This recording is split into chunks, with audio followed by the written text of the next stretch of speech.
Hello, this is Harold Paden. I am the host of Paden's Pulpit. This is Season 2, Episode 1. Season 2, Episode 1. A pet peeve of mine for many years now, quite a few years, especially on Dr. Martin Luther King Jr.'s federal holiday celebrations, is that people in a gathering, circles, would, out of respect for Dr. King and other civil rights sacrifices, sing the song they sang when they were being abused and struggled for certain rights, "We shall overcome." And it was certainly an affirmation to say, we're going to overcome this. You may put dogs and all this other stuff that they were degraded with, but we shall overcome. As the years went on, and amidst the many, many changes, as a direct result of their activism and their struggles, I began to realize we, people who are beneficiaries of those sacrifices and struggles, have to change the narrative. What do you mean? I mean, in spite of the proliferation, many, and daily atrocities still needlessly perpetrated against our race, we have overcome. I am a firm believer in the power of positive words and affirmation. My glass is half full and never half empty. So my pet peeve is this: if we as a race have not overcome, when will that time come? When can we boldly declare we have overcome? To support my theory, let me just list a few of the many, many reasons I boldly declare we have overcome. Barack Hussein Obama, who was elected the 44th President of the United States in November 2008, became the first African American to do so. Kamala D. Harris, elected as the 49th Vice President of the United States in November 2020, the first African American and first Asian American to do so. Ketanji B. Jackson, sworn in as an Associate Justice of the U.S. Supreme Court, June 2022, the first Black woman to serve as a justice in the 232-year history of the court. There are more Black millionaires in the United States today than any time previously in history. There are more Blacks who are part of America's middle class than ever before. There are more Black business owners, more Black homeowners, more Blacks graduating college. I could go on. Harry Paden, that's me. Was born in Harlem, New York, raised in the Scudder Home Projects on Mercer Street in Newark. I've traveled the world, including Russia and China. Raised 6 college-educated children, 7 college-educated grandchildren. More will be coming. Written 5 books. I am the Chief Executive Officer of my own company. Plus, I am a rags to riches story. Born in Harlem, supposed to be in jail or dead. Raised in Newark, I'm supposed to be dead or in jail. So we have overcome. We have overcome. And that's why I don't attend those events, because I'm not locking arms and now singing, we shall overcome. And the future generation is like, well, when are we going? We have overcome. When they start singing that, I'll attend it. Sorry, that's just me. I'm a lone wolf in that. Sorry, I am. Okay, let's get back to today's subject. Very short. Season 2 is not going to be long and drawn out. Elephant out the room. Yes, I have on my Giants. Today is Dr. King's birthday, but it also is Giants are in the playoffs, and I am a Giant fan. I want to let you know, win or lose, but we're going to win. I was not a fan of Dr. Martin Luther King back when he was prominent and, doing all that he did. Why? Turn the other cheek? Non-violence? If they hit you, let them no. But now, in retrospect, his tragedy was brilliant. If not for the non-violent tactics, we wouldn't have many of the rights and privileges we have today. See, I was following very revolutionary and not, violence was part of it. But we would all been dead. We just didn't have enough manpower to put the force them to like us. Dr. King shamed them.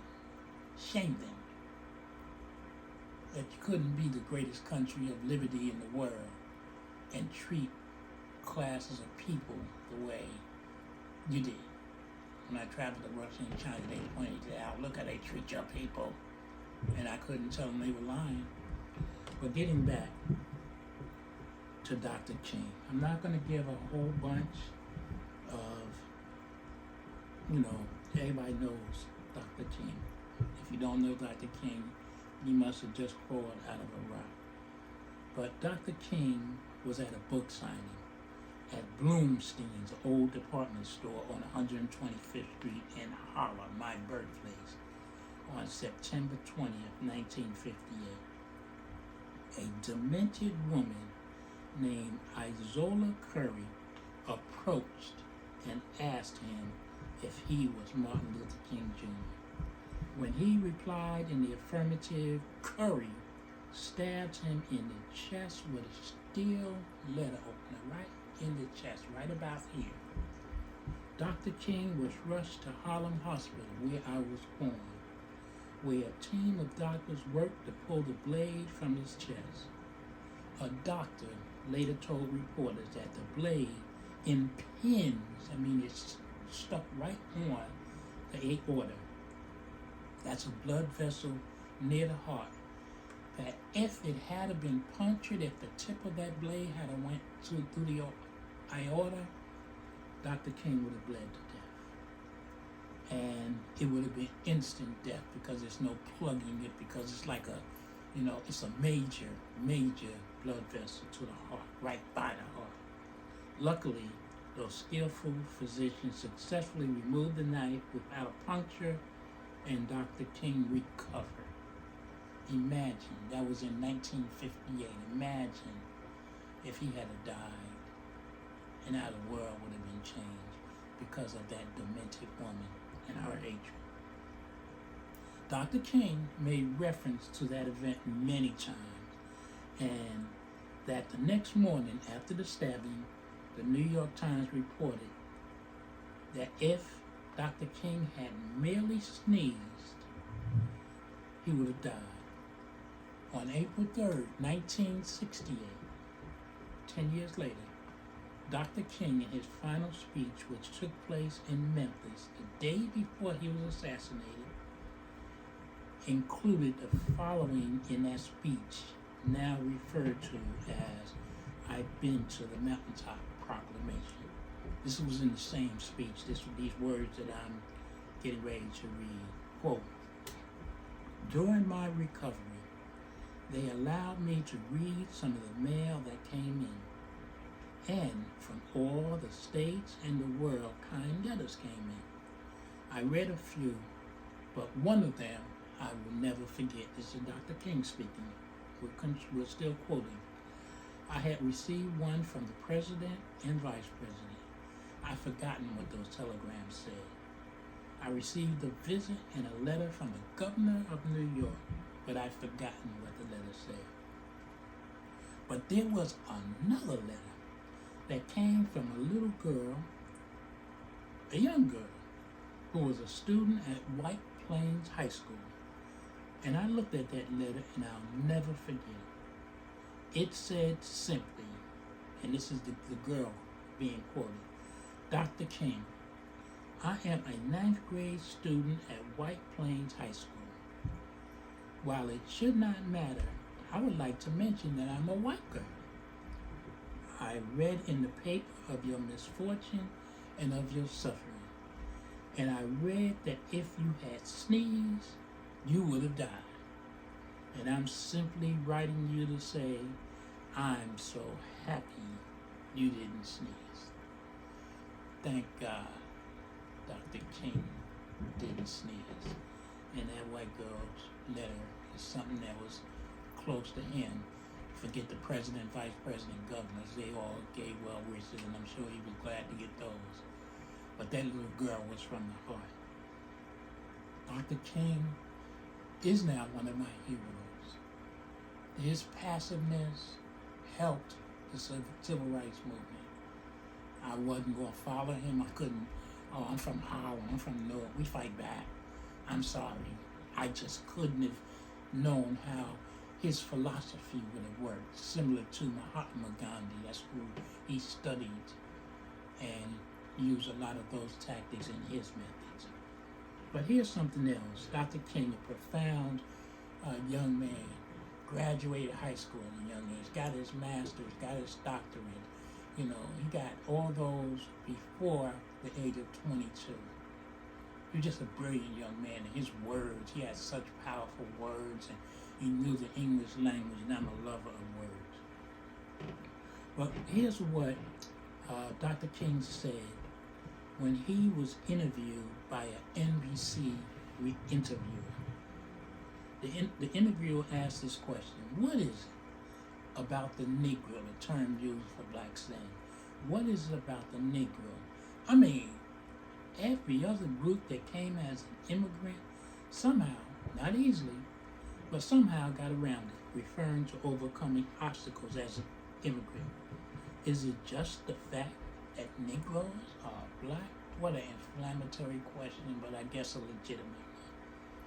The always calm and super educated Dr. King gave this profound answer.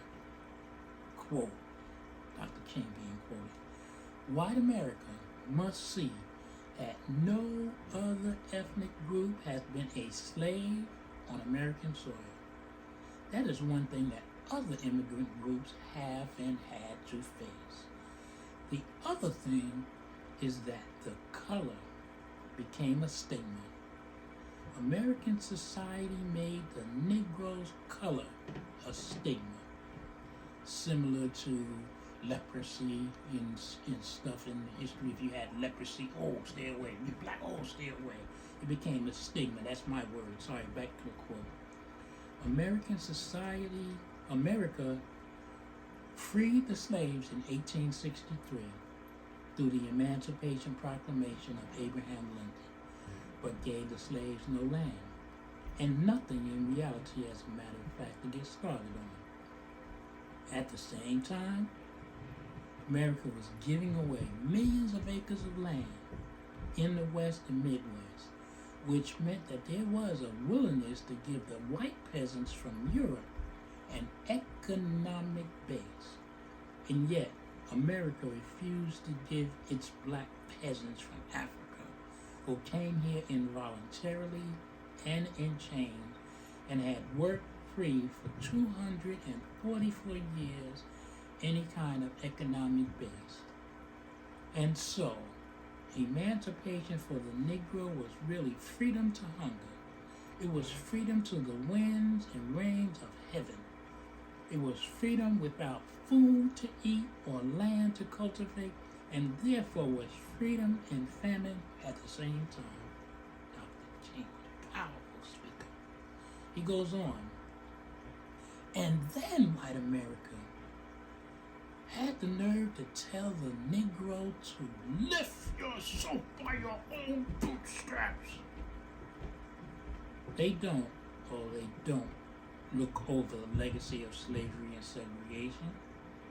I believe we all ought to do what we can and seek to lift ourselves by our bootstraps. But it's a cruel jest, J-E-S-T, to say to a bootless man that he ought to lift himself by his own bootstraps. I'll say it again. But it is a cruel jest to say to a bootless man that he ought to lift himself up by his bootstraps. And many Negroes, by the thousands and millions, have been left bootless as a result of all these years of oppression and as a result of a society that deliberately made his color a stigma and something worthless and degrading. Dr. King put it right on the spot. White America benefited for several decades, centuries with free labor. And then when they freed us, they did so begrudgingly because of the Civil War and the South lost. So now they say, pick yourself up like I did, when America was willing to give them millions. Now's the time. We do have bootstraps. My bootstraps. And I, as I mentioned, have pulled myself up. Many of you have pulled yourself up. And white America hasn't loosened its grip on trying to oppress us. But living well is the best revenge. Again, 6 of my children are college educated, 7 to date. I have 22 grandchildren. So that's why I say to date, because I expect all 22 of them to do well. It's a Paden thing. But our bootstraps, we have done it. But back in 1958, Dr. King pointed out the unfairness. Happy birthday, Dr. King. We have overcome. I know you're looking down and smiling, and hopefully you agree that we shall overcome. Certainly is part of history, and it helped you guys through the struggle for our freedom. But we need to declare we have overcome. I have overcome. We have overcome.